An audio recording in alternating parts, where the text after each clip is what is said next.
Really, the financial services industry in the United Kingdom and the Channel Islands is a very important part of our economy.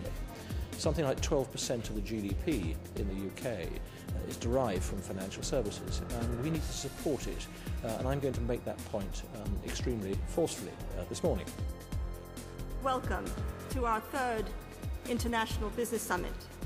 With the combined expertise available today, I anticipate we will discover new things and hope we can walk away achieving a better understanding of the forces at play which challenges each and every business represented here today, as well as on a global basis.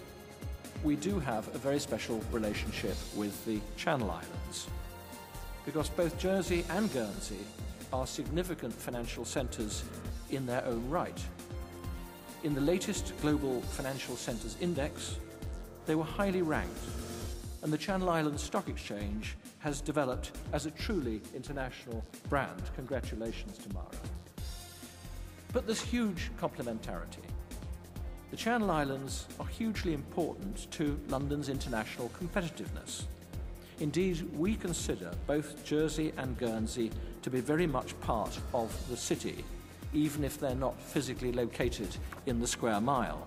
What I want this panel actually to do is to try to give you a feel for where we are now and what the issues are. There's a big division now between those investments that promise to return your money and those investments that promise a return on your money, but maybe you might not get all your money back. REITs have a competitive advantage over all other types of fund vehicle in that they can make corporate acquisitions and get rid of latent tax in the companies they acquire, which no other vehicle can do. When it comes to the innovation side, in a way less is more. It's about just making sure people understand what's in the portfolios that they have and have realistic expectations of returns. Really what investors want now is some certainty that their investments is safe, and some certainty that they can get their money out if they want to. It's always interesting to hear what people want to know. The questions from the audience, I think, again, covered a wide range of areas. And I thought it was interesting that people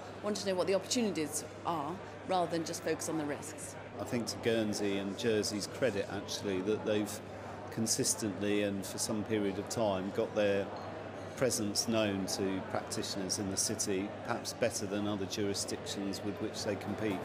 Are we going to go down the route of yet another major bit of elastoplast that might keep things afloat for a couple of years?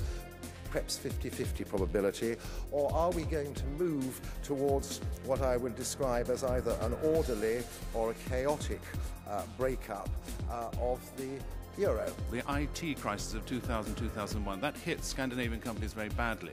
The banks took careful note of that, and I think they have all, as a result, been cheerful participators in the last couple of years in the banking markets and are looking relatively healthy. In terms of exports, we export a lot to China and to different countries, Europe and the States and etc. But China has an important role in the Brazilian economy at the moment. Throughout the developed world at the moment, you have virtually zero creation of broad money and indeed contraction in one or two areas.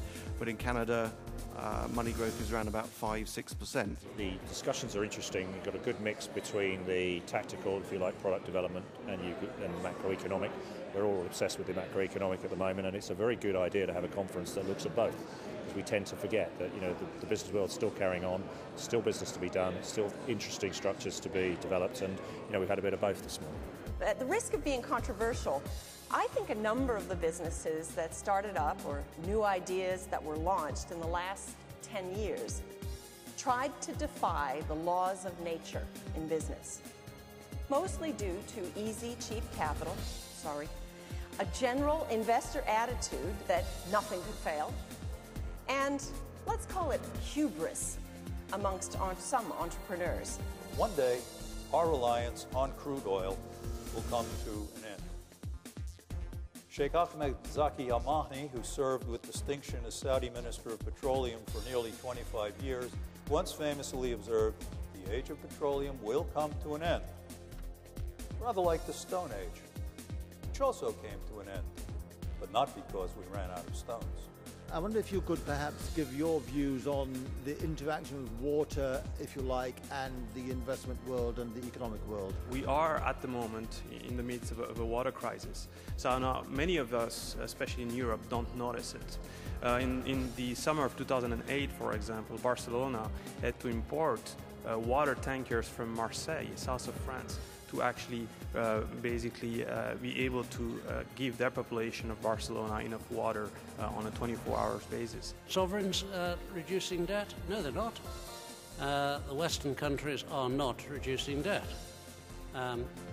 The current rate of growth in the UK, the deficit may well go up this year, it won't go down. We are seeing a number of stressed countries being forced to de-lever essentially their balance sheet. That's exactly what Greece and Italy, Spain and Portugal are doing. It's what the UK is doing with its tight fiscal policy.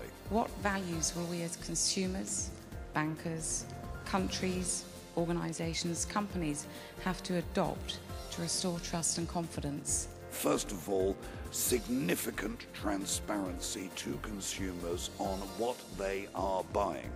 And that implies transparency on risk, implies transparency on fees, and one area where the asset management industry, frankly, I think has been over the years very guilty, is the spread between total expense ratios and declared fees. The reality is we need to actually be in a world where people are rewarded for being honest and they're punished for not being honest. And it's something that really hasn't happened very much out of this financial crisis to any great extent. In a difficult economic and financial environment, and also with much tougher global regulation of the financial services industry, I think it's very important that the Channel Islands really promote itself as a solid, respectable, professional brand in the global financial marketplace. It's been a marvellous day. The feedback from the delegates, as I've been talking to them during the breaks, has been extremely positive.